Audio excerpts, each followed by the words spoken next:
Welcome to Patchwork Pod. I'm Elizabeth Palmer, and my guest today is Christine Horstman.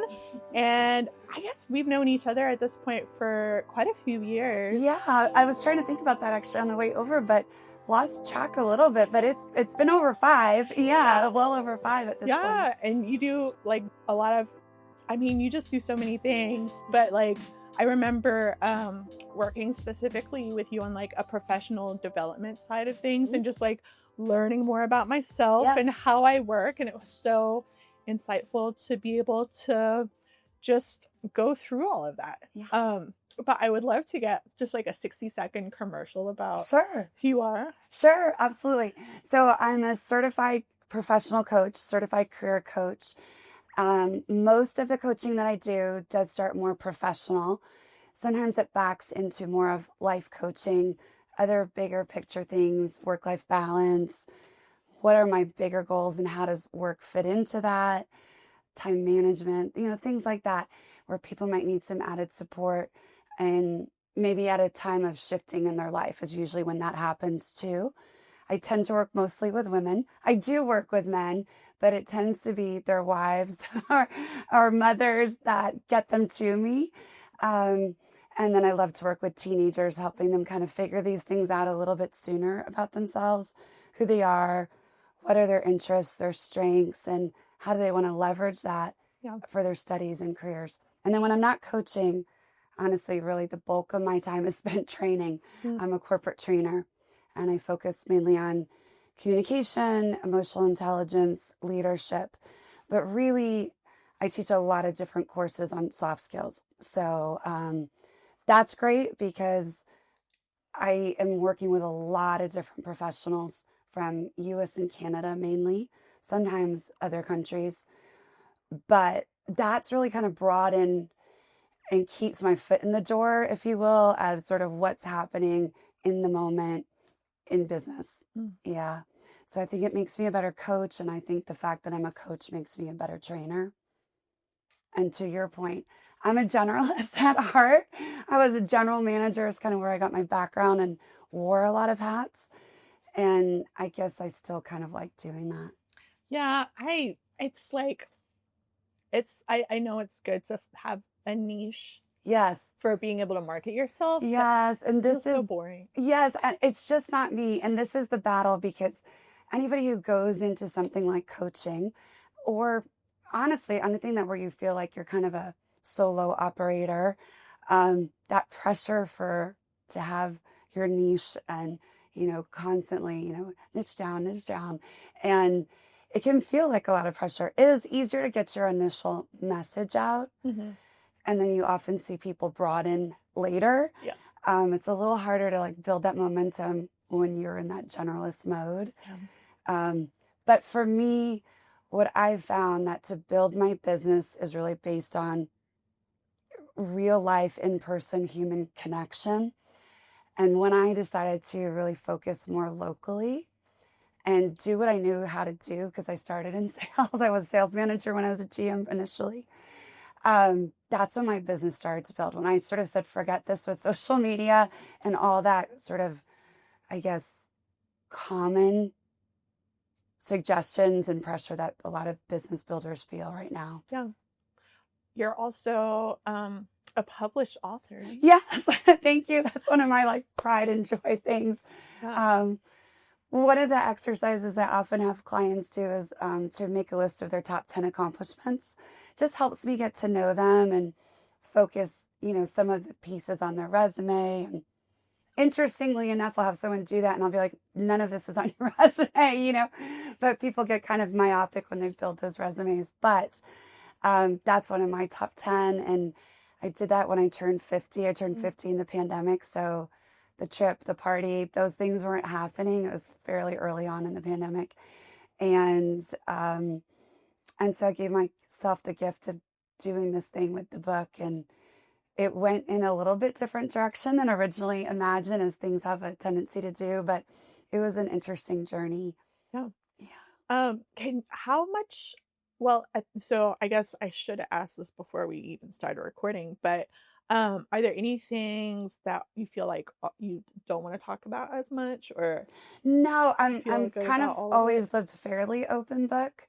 Um, I feel like you learn more, you help Yeah. others, that kind of a thing. So I'm pretty open. The Yeah. only thing I try to be is like more respectful of my son. I'll share some things about his journey, Um, like with learning differences and stuff, but ultimately that's more his story. sure. So that's sort of the one area where I try to keep it Yeah. not too much into his business. Sure. Yeah. Yeah. I wanted to ask a little bit about um your chronic illness, which is like a Yeah. big theme of the book. Yes. Um and like how long you've dealt with that, and some of the lessons that you've learned Yeah. from it. Yeah. So honestly, I was probably dealing with it all my life and didn't really know it. Mm, One of the things that happened with my son and in the journey with him is he got diagnosed with a genetic, um, it's not really a disease, I guess they would call it more of a disorder, called Ehlers-Danlos. And it's would be considered like a rare disease, even though it's one of those that people are going to start hearing about more and more and more because it's very underdiagnosed mm, and or misdiagnosed. So one thing that I've noticed with long COVID, mm, there's people who are getting diagnosed with Ehlers-Danlos, and they probably already had that genetic component, mm, and then virus, other right, things, making it more pronounced or right, more obvious to them. right. Because some of the ways that like people would describe that, like, oh, you're hyper flexible, hypermobility is one of Mm, them. I would never have thought I qualified for that, even though I'm actually am. Like I could do some weird things. We won't demonstrate them here, trying to keep the joints got healthy a as possible. big table? But I thought of someone who's like hyper flexible, like a gymnast or Right. something. And that wasn't me, Mm, or a ballet dancer. I don't know. So sometimes what we have in our brains of what we think certain things are doesn't feel like a fit. mm, And when you've lived in a body that's quirky, let's say, you don't know that other people don't feel this way. mm, You think everybody walks around feeling like that, mm, that everyone's hip pops out of the socket or, whatever it might be, yeah. right? Um, and so when he was diagnosed as a little boy, I used to remember everything so clearly, like 8, 10, something like this. Um, I was diagnosed Mm, as where it was coming through mm, genetically. And it connected a lot of dots of issues I had had, that seemingly unrelated, but why I had a lot of different things going on, or things that they couldn't quite ever figure out. um, It was sort of this, but not quite. But my big entry, if you will, into chronic illness was in my early 20s. mhm, I had horrible endometriosis, mm, which again, I probably really had for years. It's right. just when it gets to that tipping point. And so that was when I first started to realize the need to advocate for yourself. And to be honest, I hate to say this because there's so many great medical professionals, and Sure. I'm in many people's debt for helping me and supporting me. And I feel like I have a great team of people, but a lot of medical gaslighting, Mm, that it's in your head, it's not this, it's psychosomatic, all kinds of things. yeah. So, so endometriosis was kind of the start of it.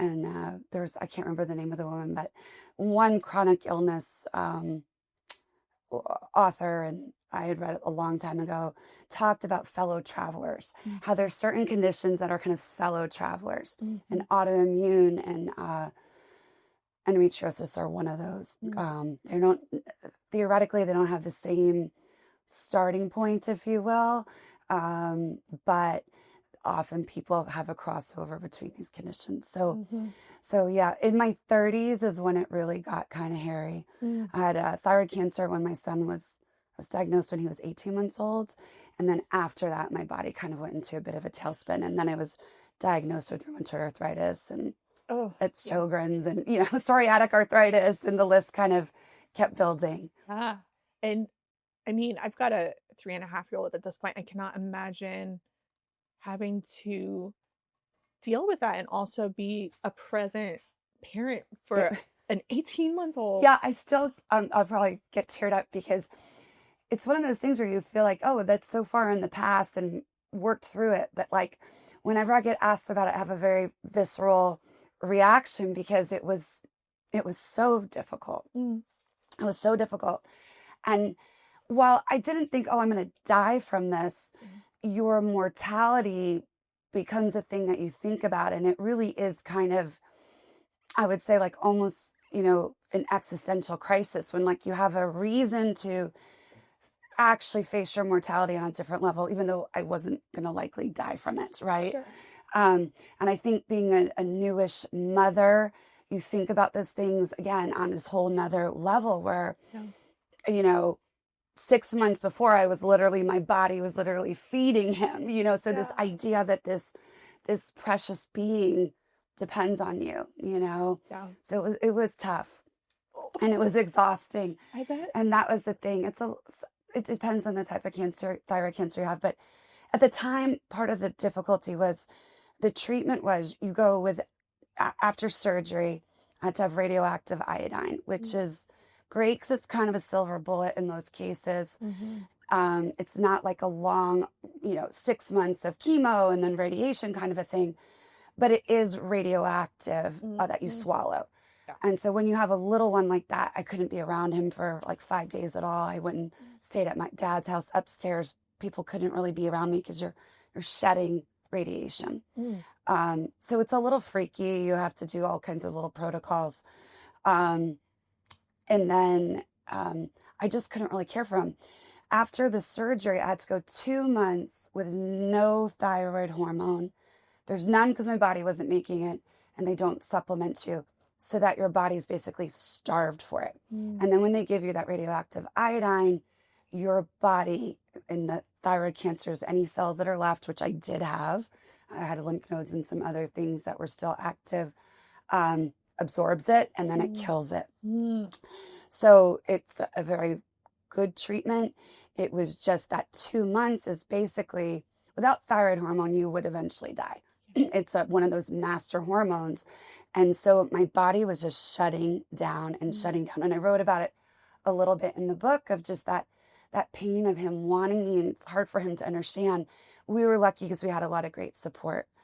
We had someone who had really been like a consistent babysitter in his life that would show up in a moment when I needed her and her daughter and Alicia and Eric. I don't know if you'll ever see this, but God bless you and we love you and are grateful still. And my family.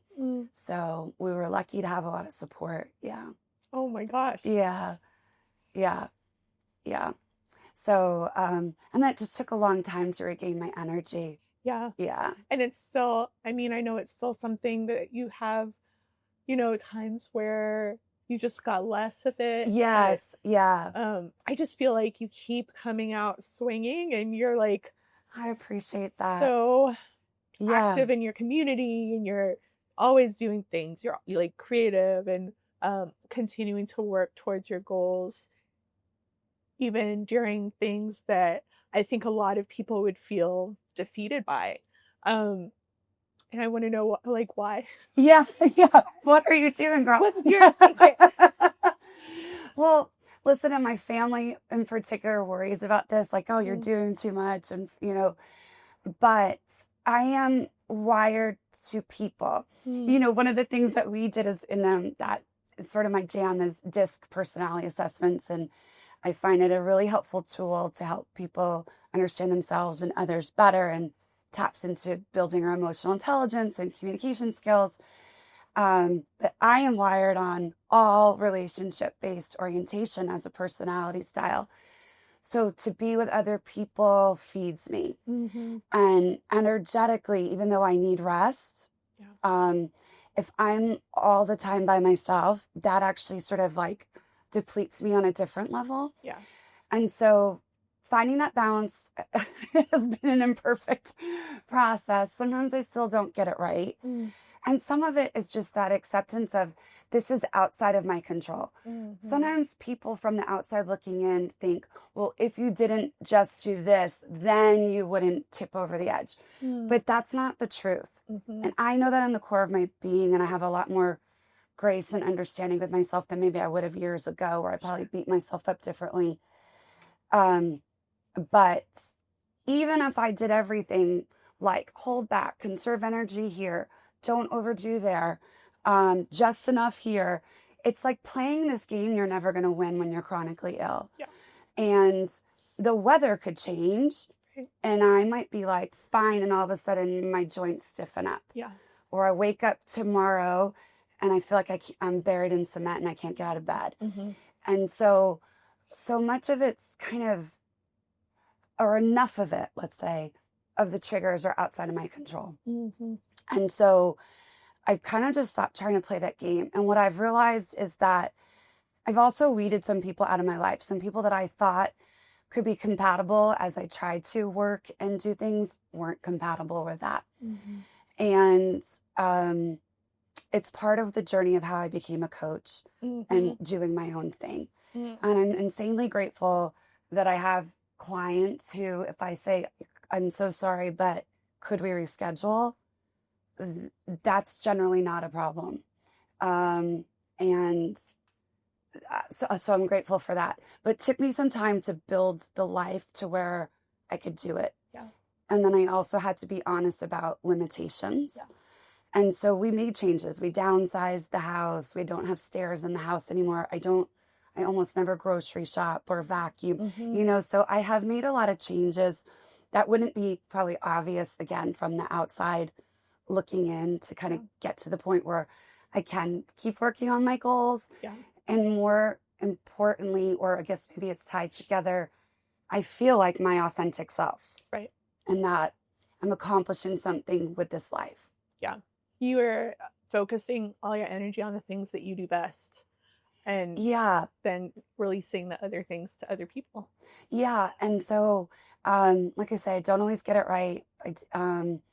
But I feel fulfilled, and that should never be underestimated. Yeah. Yeah. And I'm sure there's a huge part of that also contributes to your body's self-healing. Like if you are, if you are releasing like serotonin and exactly, endorphins, and that's really, there is those connections. So again, I be careful not to deplete by giving a lot of energy out all the time, or go, but at the same time gaining those resources, if you will, and those good neurons and chemicals. I guess I lost the word there. The chemicals. Yeah. It feels like it's like a very abundant mindset where it's like, if you were to hold yourself back from the world, the world would be missing out on some really wonderful things. But then you would also, maybe you'd like prolong your life overall, but you'd feel like your life would have lived it. Sad. Yeah. Because you're not experiencing all of the beauty that's around you. Yeah. And I have to say, to have chronic illness, especially multiple, which is not that uncommon, it tends to cascade, unfortunately, is that it is limiting. I can't think of a recent vacation where, luckily I've had less hospital visits on vacation recently, but that there hasn't been a day that's been disrupted and I end up in bed. Yeah. Right. And God bless my husband and my son, who are supportive and go with the flow too. And, but it's still always there, and it is limiting in a lot of ways, that I guess I felt like I had to come to terms with freeing myself in the ways that mattered most to me, and finding the ways to best do that as much as I can. Right. Yeah. So I don't work full time. I have weeks that are like that. I have seasons and time periods that are maybe, and then if you add in volunteering and other things, but I don't work full time. I keep a limited amount of coaching clients. I turn trainings down sometimes when the schedule's getting too full. Yeah. So I've tried to build around it, Yeah. And make choices. Does that mean I make less income? Yes. You know what I mean? And would more income be nice? Yes. But, everything in life is choices and trade-offs. And I think that's where I feel like I hope sharing my journey with chronic illness also helps other people. Maybe they're not coping with chronic illness, but it's just having young kids, or caring for a parent or who knows what. But we all have a limited amount of time and energy. Chronic illness just makes it very, very obvious. Yeah.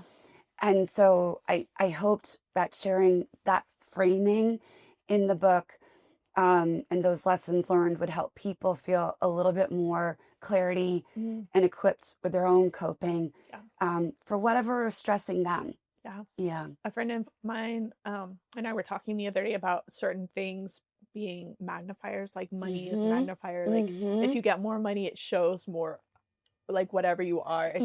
Amplifies. It sounds like chronic illness is kind of like I think that that's true. Yeah, it amplifies certain things.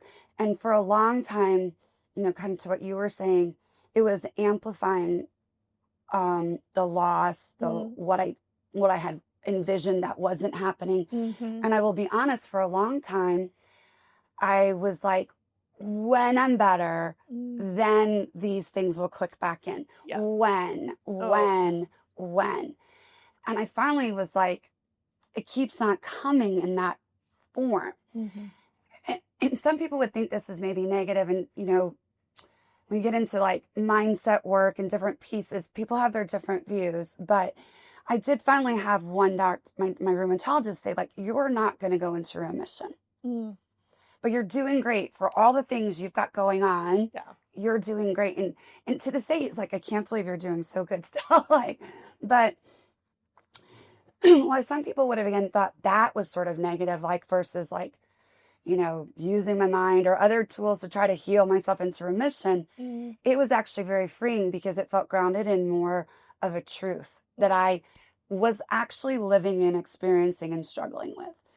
That waiting for remission meant I kept saying like, if, when, if only, eventually, I hope, I wish.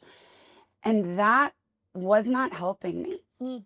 And so finally I just said, what can I do to start making it happen in a very different way? And took some assessing and shaking up of our lives and changing and looking, what do I do well? I can't keep trying to be the GM who goes to a business every day and does this.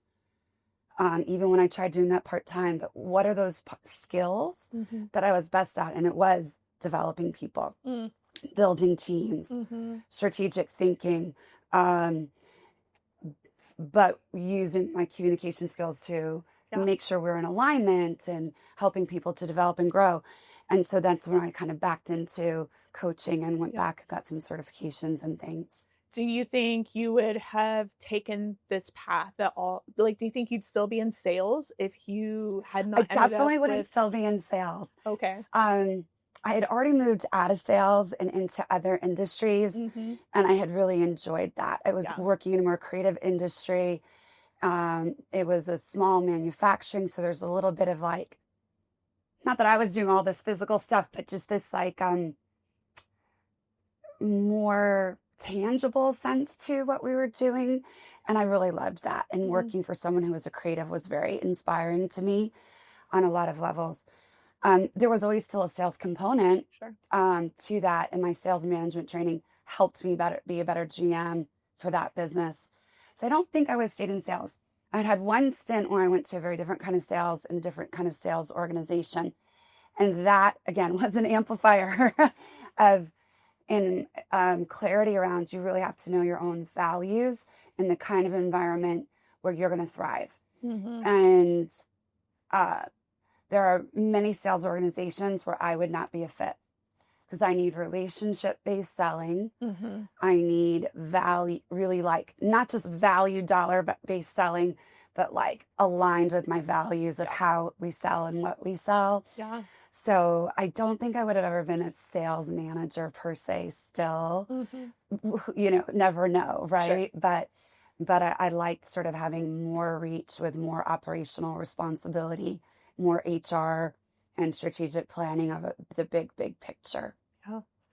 Man, I don't know if you can see my list here. I love it.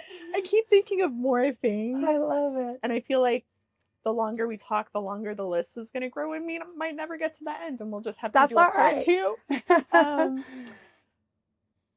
Okay. Okay. Because that sparked more things, but I also had more things I wanted to go back and touch on again. To tie in a little bit of what you were talking about with your background. Oh, you did mention soft skills versus hard skills earlier. Yes. And I wanted to get a quick explanation of that. So hard skills we consider those measurable. Even something like if you are an artist, you could show me your portfolio that I could gauge technique, scope of work.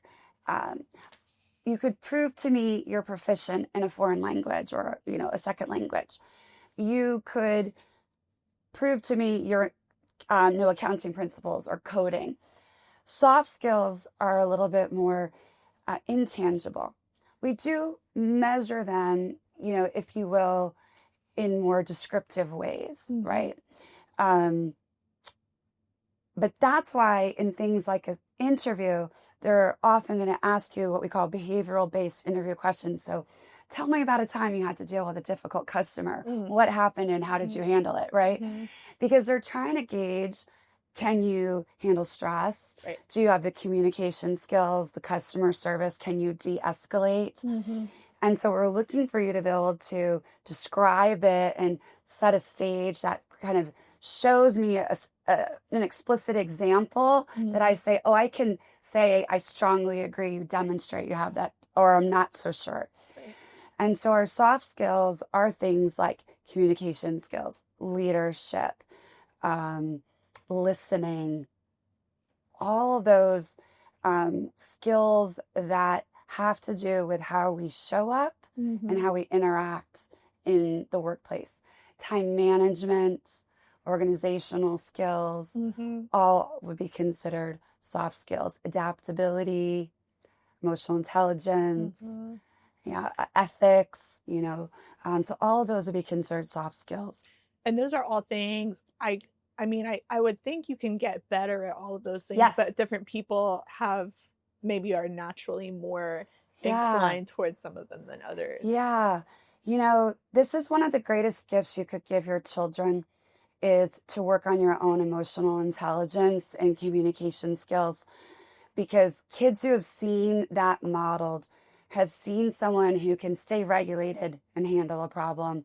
Again, we're humans. It doesn't mean we don't have ranges of emotions or we can't show emotion, but it's about being able to navigate through things productively, and allowing our emotions, but then moving through. Right. And so I really think that's one of those things where you talk about like what gives someone a leg up that's sort of hard. Like, there's always like posts about that kind of thing. Like what's one of those things that people don't think about, but for kids who've had that modeled, then they're a little bit ahead of the game in their relationship building, and they're being able to navigate at school, at work, with friends and adults or what have you. Yeah. But yes, all of this can be learned.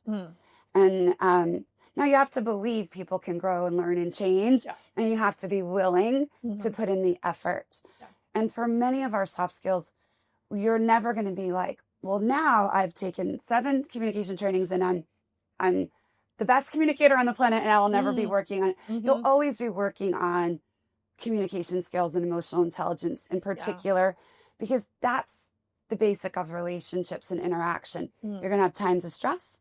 You're going to have new situations and combinations of those things, personalities that you're interacting with. And so we have to work at it. Yeah. I think there's also there's so many resources out there now to learn about these soft skills. And I think a lot of people have the information in their brains, but how how do we go from having that information in our brains to actually implementing it into our lives? Because there's a lot of stuff that I know a lot about, but it doesn't necessarily Yes, change my yeah. behavior. Listen, and that's why a lot of times people come to coaching or therapy. Sure. There's differences between the two. Some people do both, right? Or at different seasons. But that's why sometimes having someone who helps you or a mentor on the practical application. We have so much information now, it's amazing, but it can be overwhelming. Right. What I always caution people is to watch the New Year's resolution mindset. And I'm going to do everything all at once, and all of a sudden I'm going to be perfect. I do that. And the best me, best self. We want to be the best me, best self. Listen, I get it. I wouldn't say this if I hadn't experienced it and tipped over in my own ways. But when we try to work on everything all at once, it's often, like you said, maybe like we know it, but really holding ourselves accountable, really allowing ourselves time to practice and improve, and it become more ingrained. And so, this is like if I read a book about photography, but I didn't keep going out and taking pictures and then coming back to my book again, right? And then practicing one thing, then maybe going back to a video.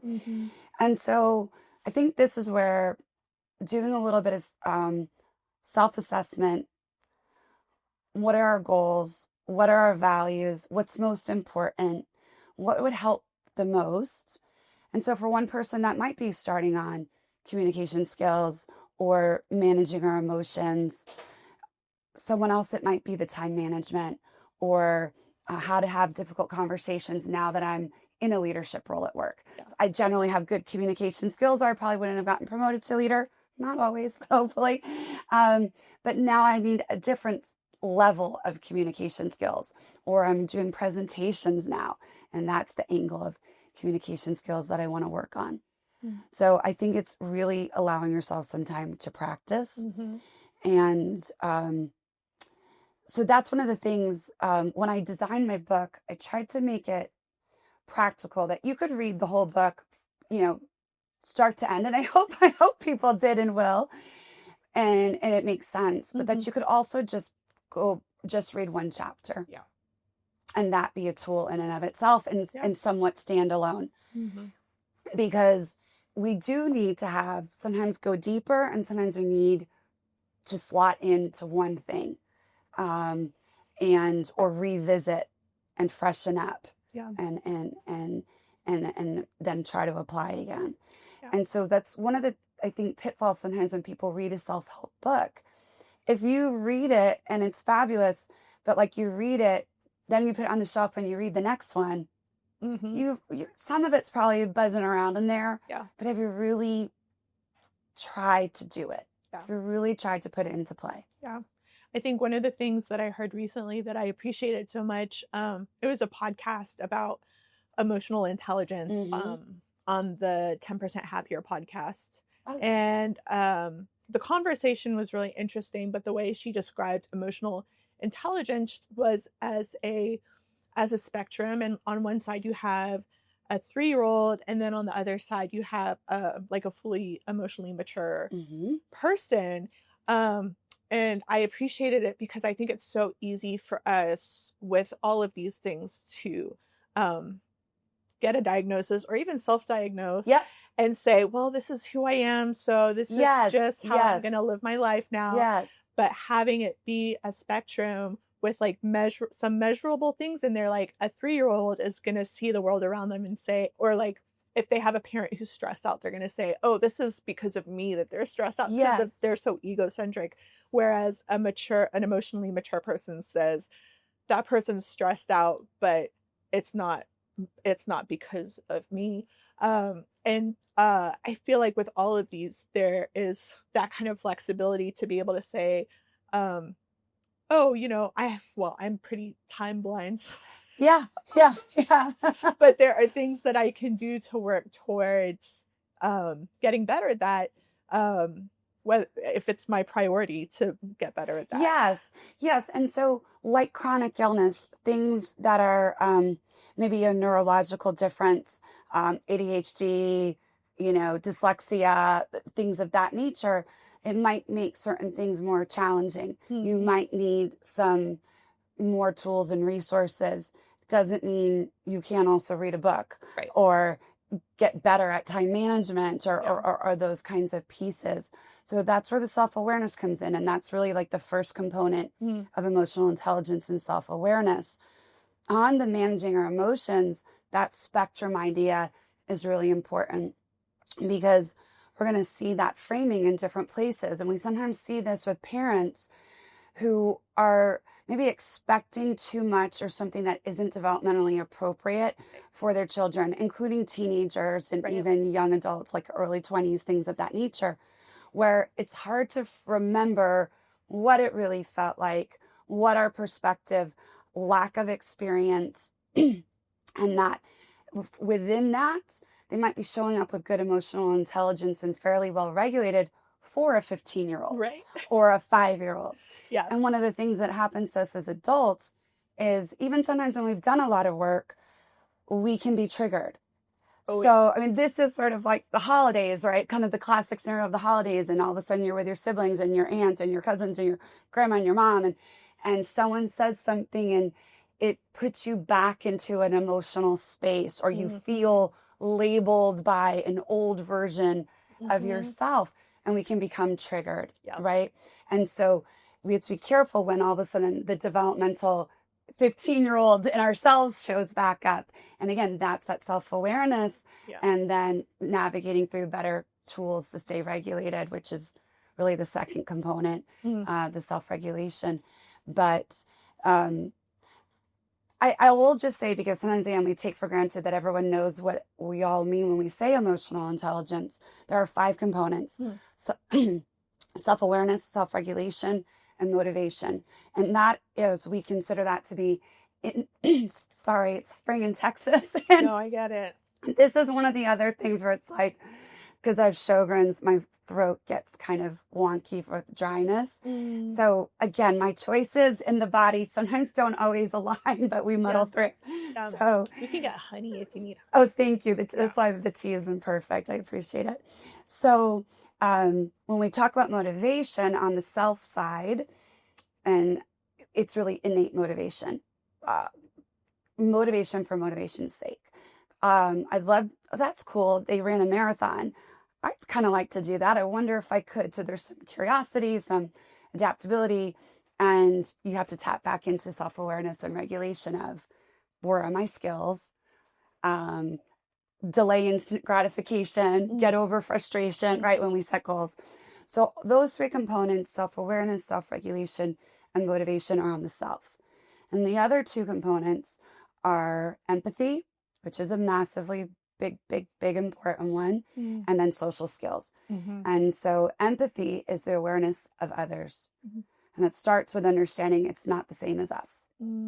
People have different experiences, values, styles, needs, perspectives, and to try to step out of judgment and step into empathy so we understand people better. And when we understand them better, I can position how I'm going to sell to you better.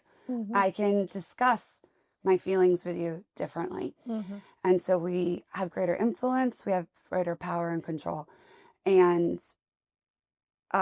just better relationships, right? When we start from understanding social skills, as we put it all into play, right? Which is again why we say you're going to kind of always be working on your emotional intelligence. You're going to improve, and some people are gifted naturally with a little bit better starting point than some other people, but working on it is so worthwhile. Yeah. And I guess even thinking about like a personality test, like the Myers-Briggs or DISC, those are all things. I know I used to be much higher on the E side than the I side, and now I'm like closer to the middle. And it's so, I think like having that's I guess a more neutral example, but having the grace for yourself to be able to say, I don't love this thing about me now, and that's okay. Like it can change but don't want to beat myself up about it. So change requires permission. Mm. And you have to give others permission to change. So I am mad that my husband doesn't do a certain thing, and then he's starting to work on it, and I still don't like how he's doing it. Mm-hmm.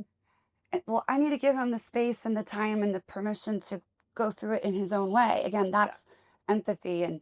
And so permission, let people change too.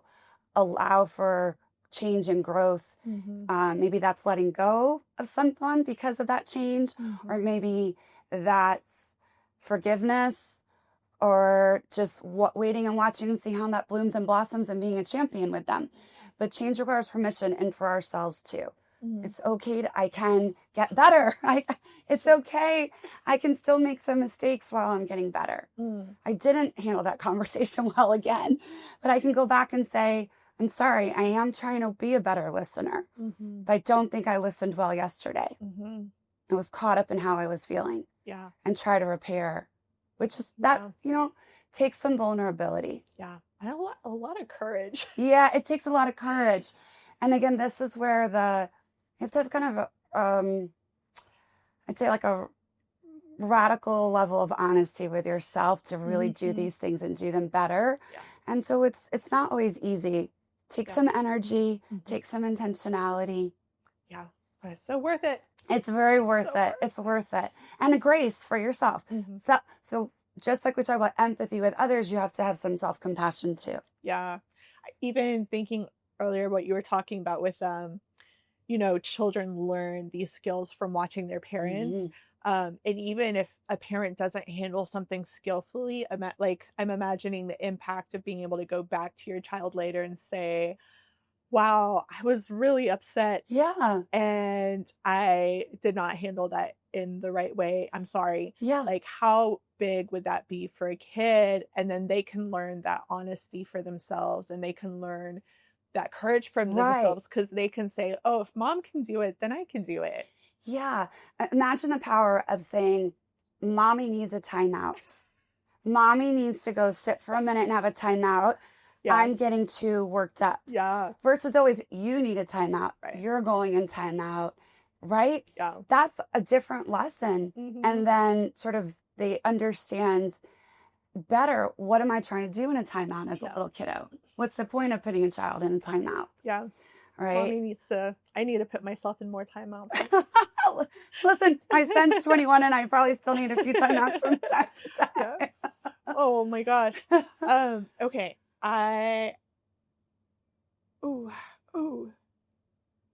Maybe I'll go backwards because I want to know.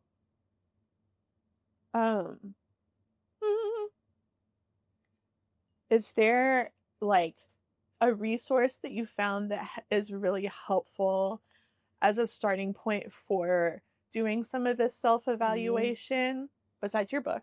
Yes. That should be the number one starting point for all people. Number one book, yeah. So I do think starting with emotional intelligence, it underpins our communication skills. Mm-hmm. It underpins all of our other soft skills. So, reading, I'm going to get the book name wrong. The original book on emotional intelligence, and there's Emotional Intelligence 2.0. Mm-hmm. That can be a good one. The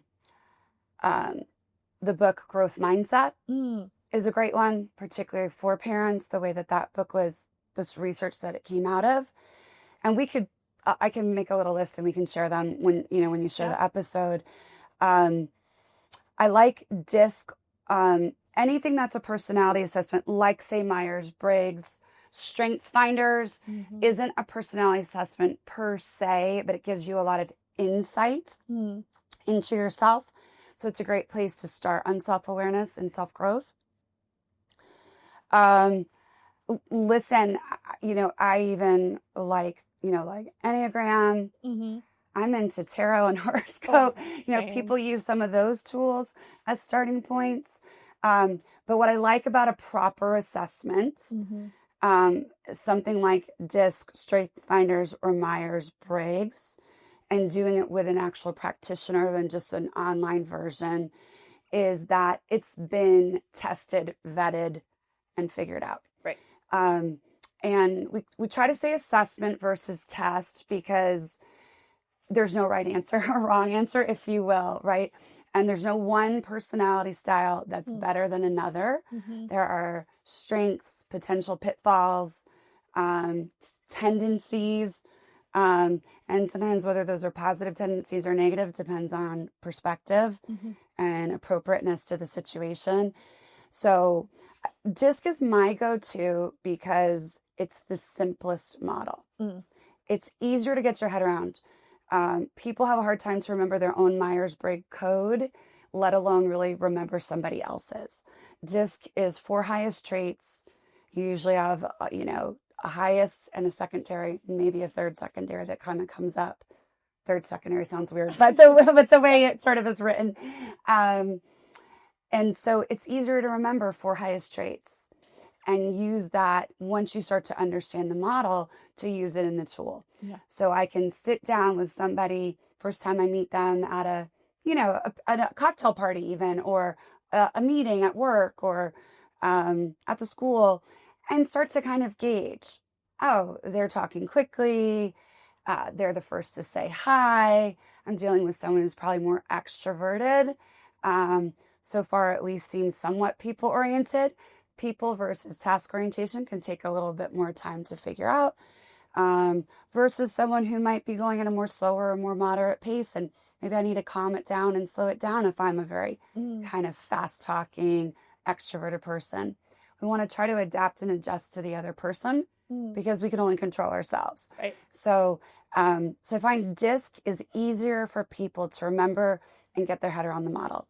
You can go just as deep with DISC as any of these other models. And I don't know that everybody always knows that because oftentimes people's first introduction to DISC is at work. And they might have a couple hour training or maybe one day or try to use it a little bit here and there. So going deeper into the strength of the model, people don't always go that far. So again, I encourage people to start with one model, try to go a little bit deeper. Yeah. And so DISC, for example, even though I say there's the 4 highest personality styles, I think there's something like it's either 3,100 or 3,600 combinations. So it is, you could go really deep, right? Yeah. And I used to do a workshop called Talking to Teens for Parents. And we would do their DISC profiles and their tween and teens profiles. And it's like, I don't have to be a psychologist or parenting expert, but I'm like, I can teach you this model and all the light bulbs are going to start to go off. Of no wonder we're clashing. That's why it doesn't always make sense to me, or why I annoy them with the words I'm using. And so sometimes we make the mistake as a parent when we think back to motivation, to motivate our children in the way that we're intrinsically motivated or we were, and that doesn't work for them. And instead of meeting them with empathy and starting to take a step back and get more strategic, we get frustrated. We get dysregulated. And things get, stuck, if you will. Yeah. So DISC I love too because it's very easy to apply at work and at home. And it has both self and other built into it for working on emotional intelligence. What age do you think that personality feels like not solidified exactly, but I know when we were learning a lot about the Enneagram, there was caution around try not to type your child too early, or try to, because I think sometimes people will put them in a box if and that is one, and that's the exact phrase I always use. We're not trying to put ourselves or anyone else into a box. The younger you are, the more likely there's going to be change. Right. I can do the DISC assessment as young as 5. We have the company I get my assessments through. We have this adorable story about robots. I've done for a summer camp. I've done a training on DISC with them. We just did super friends and what are the strengths, and focus on the strengths of our different friends and what's ours. And so you don't have to teach them the whole model, or you use the whole model to fully understand your child because that Right. wouldn't be realistic. Like you said, it's a work in progress. But you could start to use it to talk about strengths, Yeah. to talk about we think and feel differently. And so I think there could be real benefit to it. Typically, once we're getting into our 20s, we won't see as much change. Every now and then, people will see a little difference. If if I gave you the DISC assessment at work and you just like went into there with like a lot of work things on your brain, not really considering sort of bigger picture, sometimes people are already self-adjusting their answers to their environment. Yeah. Ideally, we want to take that assessment and think my factory settings, my most core innate self in my most comfortable setting, what do I act like? Yeah. And a good proper DISC assessment is going to show you two different graphs, sort of that innate setting and then environmental, which can give us great insight to how others sometimes misperceive us or see us, and how we already adjust, hopefully appropriately, in different environments, right? Yeah. But sometimes that's an eye-opener of like, oh, they think I'm so this way that's why I feel a little disconnect. I've got to bring that to the surface so that and maybe articulate those needs for someone to better understand. And so once we're into adulthood, we shouldn't typically see a lot of shift in our DISC assessment or the others like a Myers-Briggs or something of that nature. I wonder if there's any research on children's personalities, like how much is their personality at a very young age controlled by how dysregulated emotionally their parents are. Like I know like I have friends that we talk about parenting all the time, and one of the things that comes up is like, if my child is yelling or defiant, that means that they feel comfortable being themselves in front of me. So even if it is triggering, I try to handle it in a way that's not going to say, stop telling me your feelings. Yeah, so that's one of the big things. So, 2 points that I want to make sure I'll say them and then kind of try to explain them so I don't forget. One is watching blame and guilt as parents, because there's such a high propensity already for guilt. And the other one is, yes, there is real impact. So we want to make space for them to learn, feel, and understand their emotions. So we don't need to squash or shut them down just immediately. But can we start to give them vocabulary to name the emotion? Well, I noticed you started screaming. You sound really upset. What's going on? How are you feeling? Are you hurt? Are you sad? Are you angry? Are you frustrated? Right? So starting to give them vocabulary. Then we want to help them to co-regulate. We stay regulated and get them to match towards us. Right? So that they learn to regulate. Then over time, that process can happen faster and they have language. But I literally, one of the reasons why people struggle with the concept of emotional intelligence and getting better at it is because a lot of us were raised in a little bit of a stunted way around emotions. We may have been told our emotions aren't okay, they're not safe. We may not really have the full vocabulary. So things like an emotions wheel can be helpful. And I, but even when I'm training on emotional intelligence for, a business, right? We're going to talk about emotions because not everybody has the right language around those. And so we display our emotions. We expect the other people to guess correctly our emotions, rather than owning, naming, and claiming them with I language, which is less triggering to other people, and without blame. But a lot of us heard things like, you're making me angry. You're upsetting me. Or you're fine. You're okay. Right? So like told we don't feel what we feel. Or we're responsible for someone else's emotions, when actually emotions really are a choice of what emotion we choose to attach to, and how much power we give it and how we express it. Happens very rapidly, but it is a choice in there. Yeah. And so helping our kids first to be able to name them, regulate, and then they can make different choices and reframe. Yeah.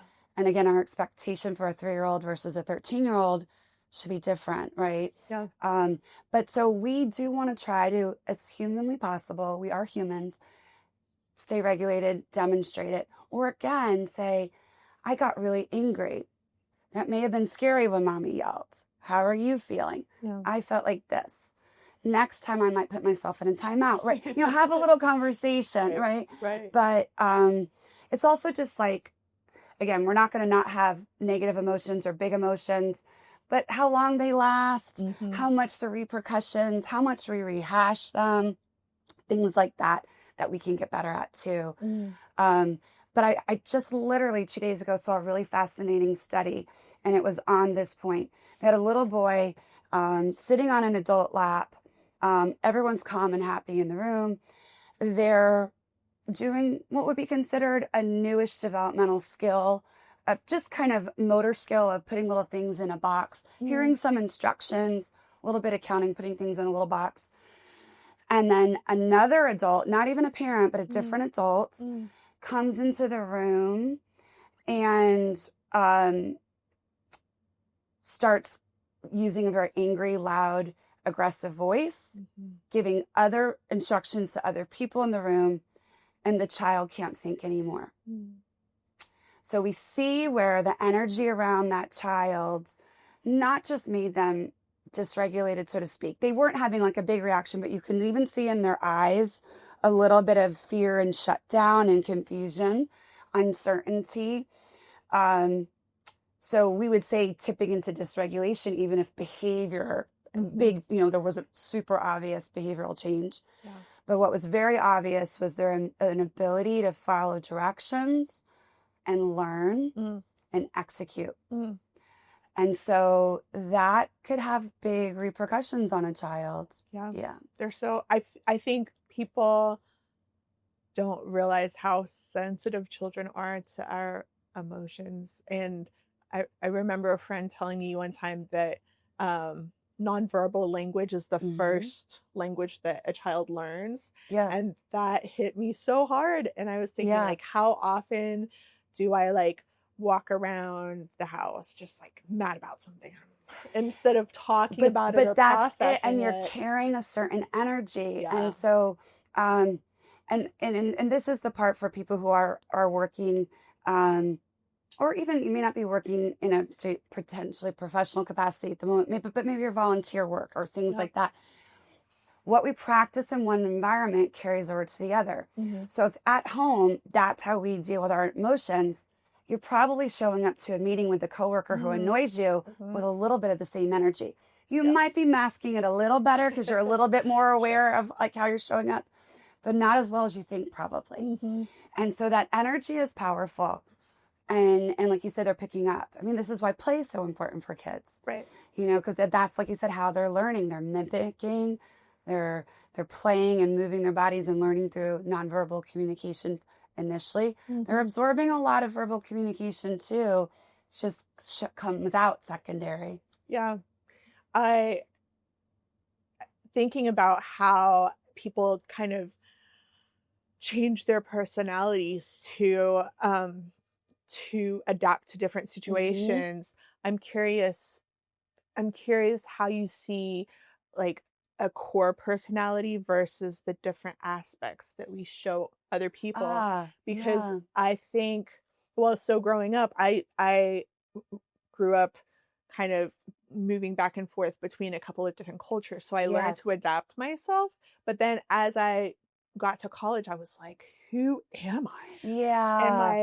And I think I had so many different versions of myself that other people saw. I wasn't even sure what was truly myself. And so I think that's been a part of my growing up, is like figuring out who I am at the core. And some days I'm still like, do I know? Yeah. So what do you think of that? So one thing that I would say is when we think of, again, because the DISC model is the one that's kind of my go-to.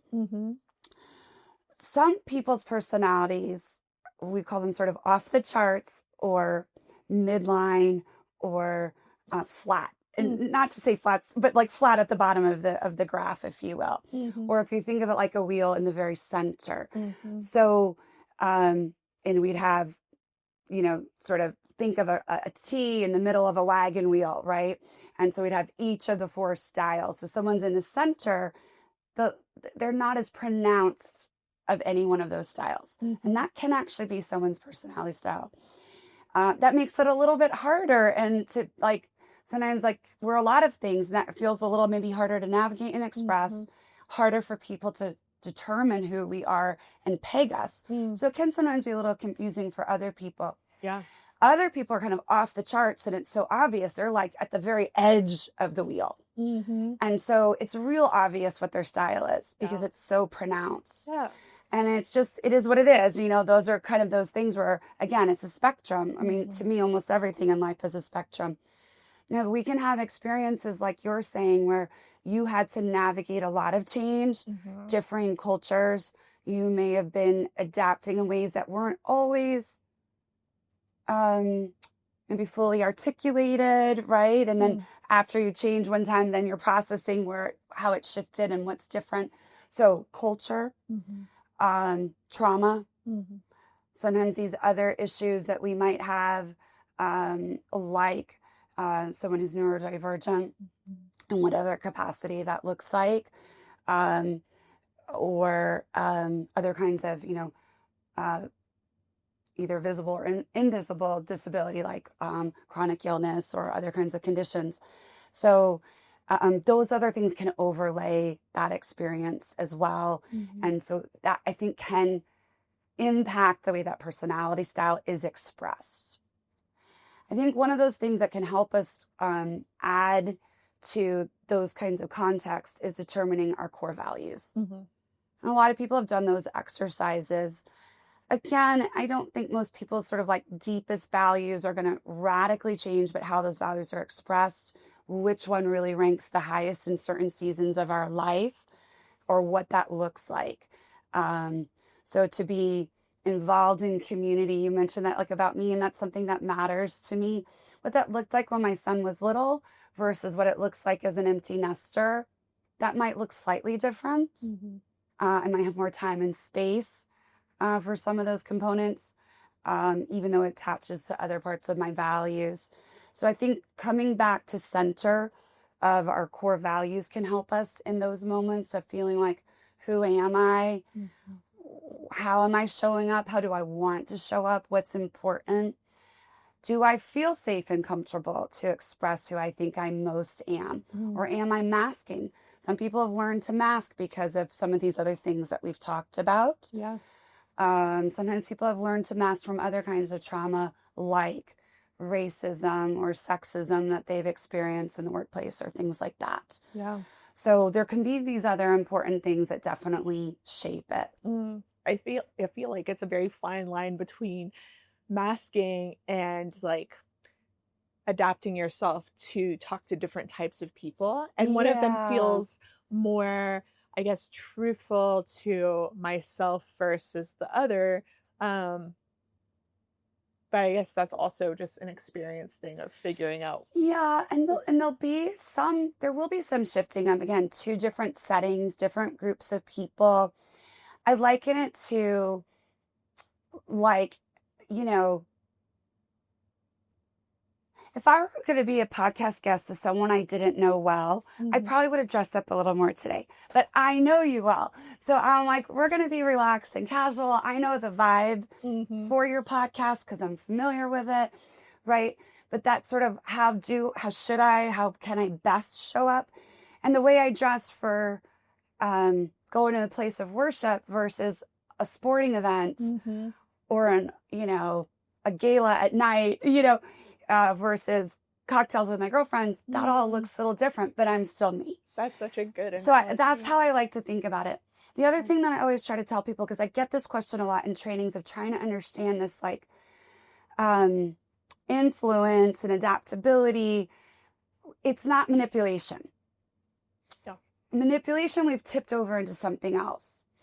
And we come back to this concept of emotional intelligence is the balance of self and others. If I over-index to myself, well, I might accomplish many things, but I may not have as full of a life because my relationships aren't as strong, right? Mm-hmm. If I over-index to other people, I might feel like a people pleaser. Mm-hmm. I might feel like people take advantage of my boundaries because I don't actually have them. Mm-hmm. You know, I might over worry, right? So we want to be empathetic, but it's still balanced, Yeah. right? So that's the other thing, that we want to kind of keep in mind, that sort of balance of self and others. So I'm not so over indexing of adapting to the other person that I seem utterly different in one setting to the next. Mm-hmm. And in fact, when we talk about self-awareness with emotional intelligence, that's kind of the key. It's an accurate self-perception. Yeah. So the way I think of myself, the way I describe myself would be accurate to other people who know me.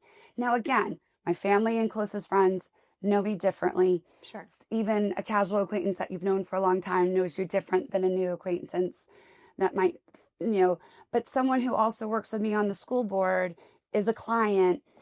There should be some commonality of how they would describe me, what they would say my strengths are, Mm-hmm. and my nature, if you will. Yeah. When we're talking about adapting, I always liken it to like a rubber band. We want to stretch our style, right?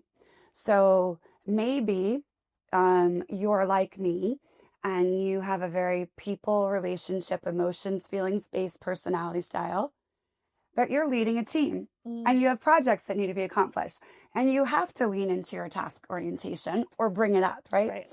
And so you're going to look at a manager you know and admire who's very task oriented, Mm-hmm. and you're going to adapt some of the ways they run a meeting, Right. And so you're going to stretch into a task oriented style. Mm-hmm. But if all of a sudden you are like the taskmaster and lost some of that strength that you bring to the table as a relationship builder, Mm-hmm. a good communicator, it's probably not going to work as well. Yeah. And so we want to stretch without stretching so far. And if we think of stretching like a rubber band, what happens if we stretch too far? It either snaps and we lose our cool because we can't cope really. Right. We're so far out of our style for too long. Yeah. Or we snap back. And either one is kind of a big reaction that then is also confusing to us, confusing to others, typically looks like dysregulation. Yeah. One of the things that I've been realizing for myself this year is that I think I tend towards more of a people pleasing, just like want to help other people feel comfortable and all of that. But because that's my personality, I think project that onto other people and assume that they're going to do the same thing. Yes. Oh my gosh. So yes. sometimes like I started a new work relationship with somebody. And so I was like, I realized that when I'm having a conversation with somebody, I will kind of like about a decision that we need to make, I will kind of have the conversation like this and assume that they're going to do the same thing. And then eventually we'll kind of meet in the middle in a way that works for both of us. Whereas she's more like, I'm going to state what I think needs to happen. And then you can state what needs to happen. And then we'll, work it out from there. And so I think it ended up being confusing for both of us because we were both kind of expecting the other person to do the same thing. Yes. And so because I didn't notice that early on, I didn't start with, I guess, making what would have been a hard decision at that point to like set boundaries or decide maybe we don't need to work together or whatever it needed to be. But then the longer that relationship continued, it's like, oh, that decision is only going to get harder if I don't make it in the beginning. Typically when we postpone those things that we have that sort of inner knowing about, it gets harder. And eventually if you really don't deal with it, you're going to get like hit upside the head with it, and it tends to then be damaging, messy, painful, not always proud of ourselves how we navigate it, So it's such a good point because we tend to overlay our style tendencies and needs on other people. And then we judge them for not needing those. Right. And in order to justify our feelings, then we go into blame because they're this way. Right. And now I'm going to also make up a story about what I think their motivation for behaving that way was. May or may not be accurate. Lots of times we're not accurate. And now I'm telling myself this whole big thing. And now we'll think again about that energy I carry into the next one. So it tips us out of understanding, right? And we tip into judgment typically and frustration of if only they were different. Right. And so I see this a lot in work groups also, that we don't actually talk about how we work. What do I need? It helps me to have a written agenda and know ahead of time what we're going to talk about. I'd like if we could both, if I could say what's on my mind and then you say what's on your mind, and then when we can discuss coming to a solution. I can appreciate that. That sounds very straightforward. What I would say though is I think I need to ask a few questions before we jump right into that. Could we just have about 10 minutes of just talking about a few things, and then I think that would be a great format. Right? I feel like I need to practice lines. Yeah. Well, and again, the more you start to do that, it does get easier. But this is why if you start with thinking about an engagement you're going to have, particularly professionally, and thinking about what do I know about that person and their style, what do I want to maybe be aware of, prepared for, what might they need or expect of me, and then what's important to me and how do I get my needs met also, and how can I adjust but still ensure I get what I need to make the right decisions or feel comfortable or whatever it is. And so that can help us. We don't always know that the first time we're interacting with someone. So sometimes, like you said, we can get braver at going back after the first meeting and say, could we meet next week? I've been thinking about our meeting and I realize there's a couple of pieces that I need some clarification on. And then we can start to say, I didn't think of it. I should have realized. Thinking back now, we can give context, right? And then we go into the I language and we just try to do a reset. I think one of the things that I realize I need to implement for myself is even just never saying yes in the moment. Okay, yeah, this is a good one. So this is the other thing with the self-awareness. And actually in the book, I put a lot of affirmations because I like little I call them mantras in the book because I liked alliteration when I was writing part of it. But having a positive affirmation is like a mini coaching for yourself. So if I know I struggle to set boundaries, then I'm going to create a go-to saying, a pause. I'm going to create a mantra. It's okay to take my time to make decisions. It's okay to say no. I don't have to give an answer in the moment. Right? So I'm going to create one of those that I do a little pep talk, a little prep. And then in the moment, I might say it inside my head a couple times too. Take a breath. Pause and breathe is your number one. Always pause and breathe. Say that to myself. And then I'm going to go to my go-to phrase. When do you need a decision? What questions do I typically want to ask? Maybe I ask them then, maybe I don't. But my go-to phrase is, how soon do you need a decision? That's a good one. Can I get back to you tomorrow, end of the week, right? For some people, their processing speed and needs overnight isn't even long enough for them either. And so being, again, aware and honest about those needs. Sometimes, again, we've been given messaging like, somehow that's a flaw of ours. So instead of meeting our own need, we sort of make ourselves feel bad about having the need. And then it can show up instead like we still want to meet the need, so we procrastinate or we avoid the conversation. Having those affirmations coupled with what's my go-to saying going to be.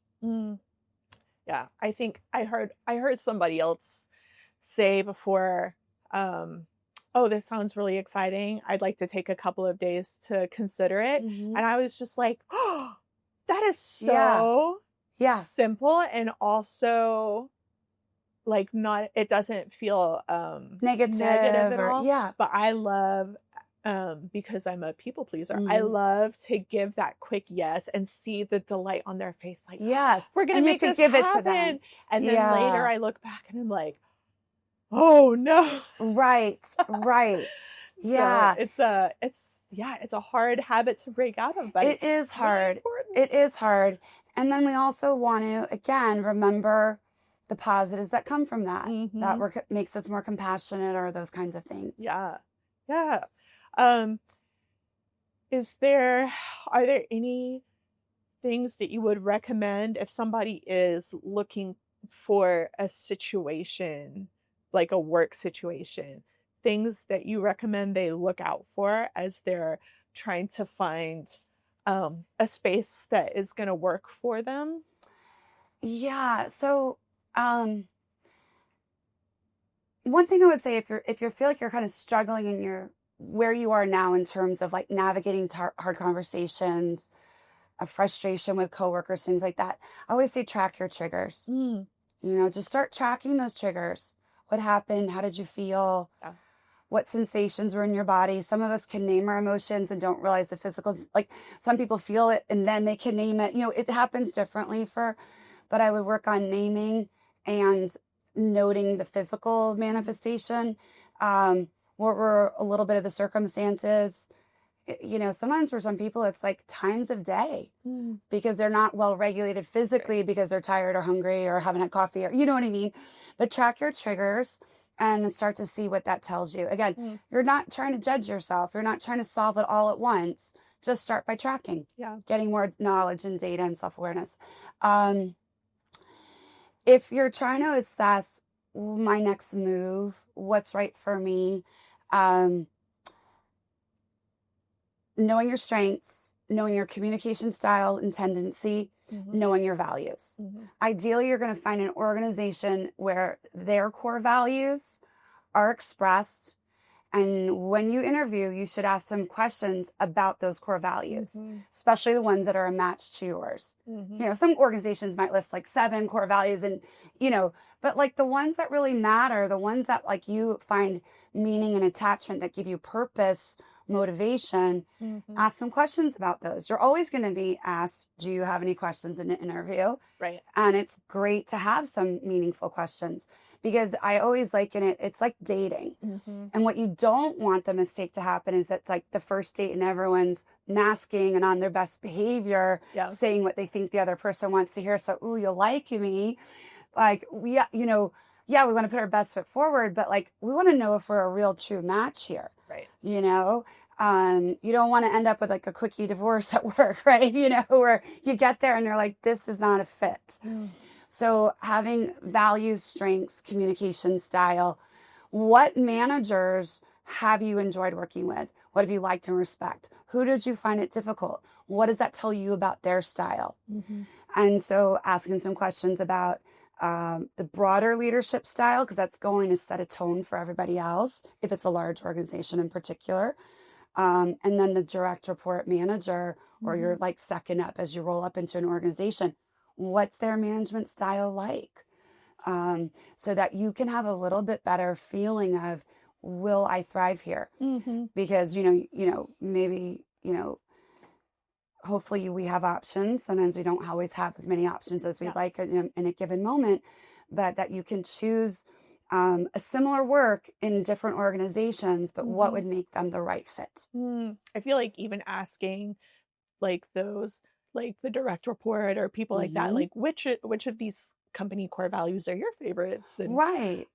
There's so many. How do you different ways see you can them? take that? Yeah. How do you see them showing up in the day-to-day work of the organization? I like that a lot. I know. Yeah, there's been times where, I mean, as an entrepreneur, there are organizations that I'm like, oh, I would love to work with this organization. And then the more that I talk to the people working in the organization, it's like, oh, maybe we aren't a good fit after all. And so I think, it's so good to be able to have those things kind of ahead of time in your mind, so you don't just go into every situation like, not blind, but just unprepared. And so I love this idea of doing this work so that you can set yourself up for success no matter what kind of situation you're going into, whether it's parenting or job hunting or just like being a better just being a better coworker or better in your vocation. It's all tied together. Yes. Yeah. It all takes so much honesty and bravery. It does, but like it is like at its core, it's the same work. It's the same soft skills, right? It's the same pieces. That's why when I did do the book, one half is about personal, one half is about professional, because even if you're not in a season, you know, maybe it's someone who's staying home with kids or caregiving, and maybe they're not working, or they're working part-time, but it's not their, you know, ultimate, what they want is their long-term career or something. There'll be a time and a season for most people. I probably need to start landing this plane. But before I get to our final questions, is there anything else that you wanted to touch on or talk about? I think the one thing that I wanted to say, kind of thinking about, again, what's something that flows through these different kinds of situations that we've been talking about, and the lesson I learned with chronic illness that I was talking about, like when I stopped being like, when I, you know, am better, when I'm healthier, when I go into remission, is just that the antidote to resistance is acceptance. So when you feel stuck, you're typically resisting something versus just accepting it for what it is. And that often hangs us up in our personal relationships as well. So try to get to the acceptance.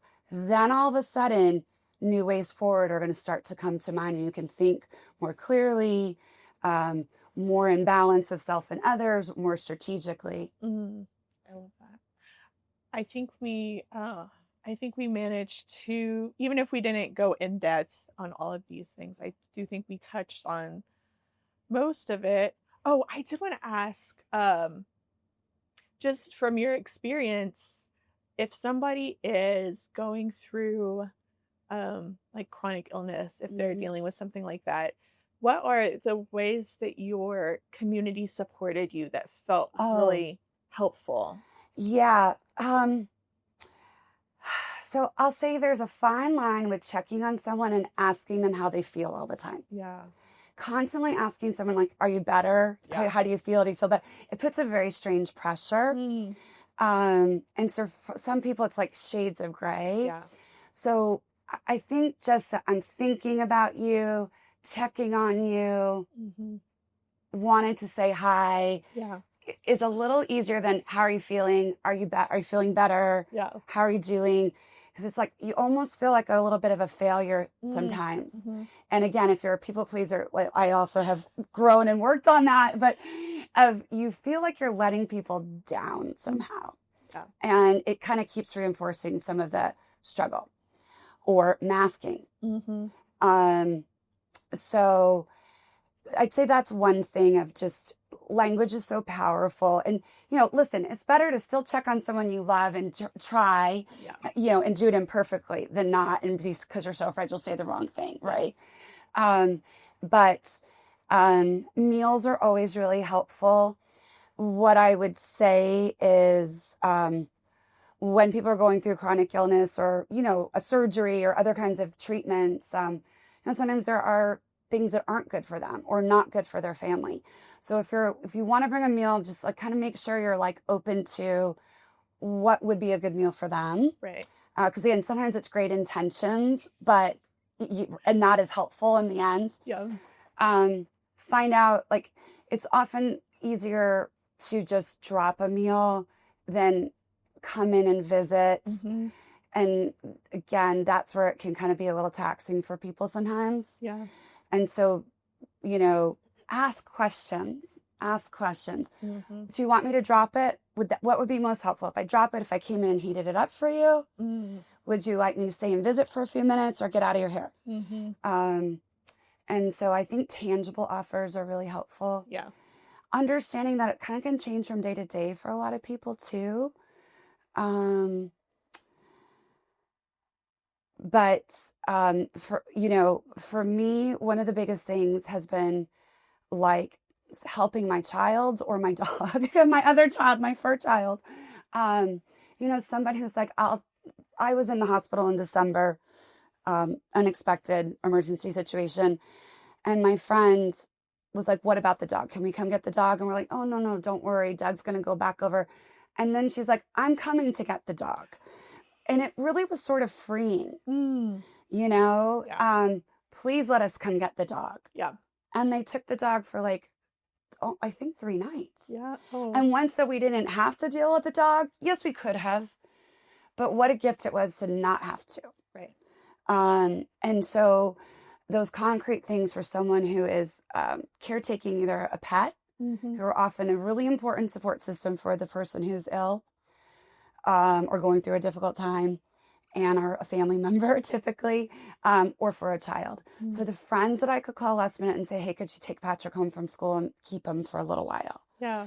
That was like incredibly, incredibly helpful.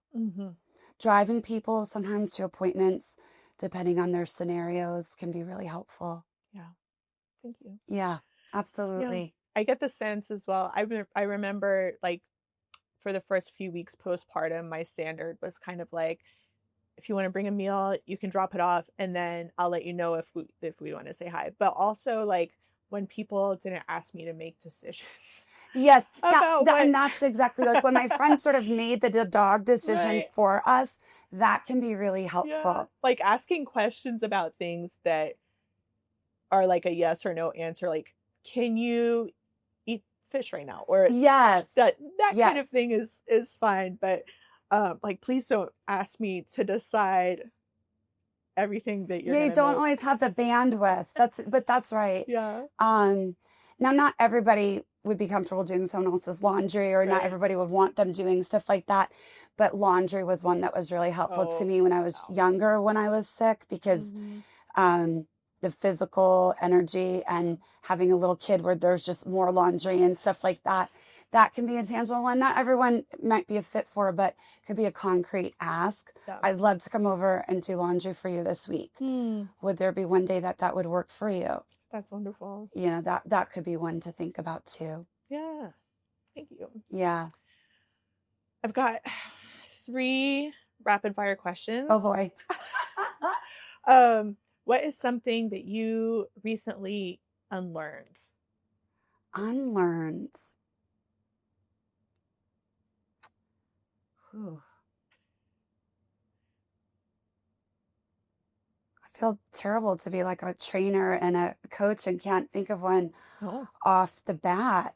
I guess I feel like I'm in this sort of constant state of reinforcing and relearning, I guess, because I cover the material I work on and work on for me a lot. Is there something you relearned recently? Well, I would say unlearning, I would say a little bit perfectionism. I can tip into trying to like perfectionism. And so I can get really weird, especially like when holidays come, of like everything that hasn't been done that I've been living with for months now, all of a sudden, like there's a deadline and I don't know, someone's going to be at my house who's at my house all the time and they still don't care. But so that perfectionism drive and like good enough is okay, and just bottom lining things for the energy level. Yeah. What is your hottest take? My hottest take? It can be silly or serious. It's your choice. My hottest take is everything is changing from one moment to the next. That is a mantra I was given in like a horoscope book, not fit for my birth date and horoscope. And that was one of the first ones that really helped me to sort of get better at adopting, get better of letting go of my expectations about how things were supposed to be, how people were supposed to be. And it's just the ultimate truth. Everything is changing from a moment to the next. Ooh, it's beautiful. What is something that made you really happy in this past week? In this past week that made me really happy? Well, this is sort of silly, but we were talking earlier that we have a 9-month-old puppy and he goes to daycare, not all the time, but on the busy days, and he's young and he needs that socialization and all that good stuff. I got the most darling photo of him with the Easter bunny. They did like full scale, like Easter pictures, maybe better than I have of like when Patrick was little. And it was like, wait, what is this? Yeah. And it just made me so happy. I cannot wait to send it out on Sunday. Oh, I love that. I feel like Tyler would freak out if I tried to put her next to a person dressed up. Well, there's something. one where there's two. One, he's like, like perfectly posed. And there's one where he's like all in the face. And I'm like, is he smelling, licking, or about to bite his face off? Like what's happening here? And so I was so surprised. But, it was one of those reminders of like going the extra mile. Mm-hmm. Because we have already loved this place and we really found it at a last minute. I need something like in the next 48 hours. Mm-hmm. And we hope to God this will be a good experience for him. Well, the next day, my husband was like, he couldn't get out the car fast enough to go there. So he's good. That's great. This is one of those things where you like just bring joy and you exceed someone's expectations. And it's just this little happy gift and going the extra mile and how powerful. Oh, I love that. Out of curiosity, what is my friend just had me download an app about horoscopes and astrology. Oh, I love it.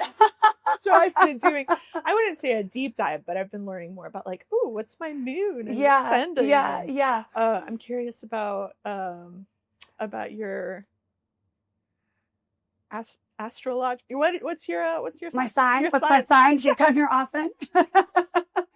I'm Cancer. Okay. I'm not good at remembering what my different houses are. Mm-hmm. Although both my aunts were pretty into it, so I have a full chart that one of my aunts had done for me. Yeah. Had gotten it done for me. Yeah. So when I have every now and then, every few years, those are the kinds of like, yes, I'm doing disc all the time, but when I want to like have a little me retreat journal center, I pull things like that out. More Cancer though.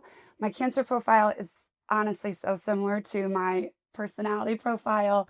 Yeah. Again, feelings based, Mm-hmm. For all the good and bad that comes with that. Mm-hmm.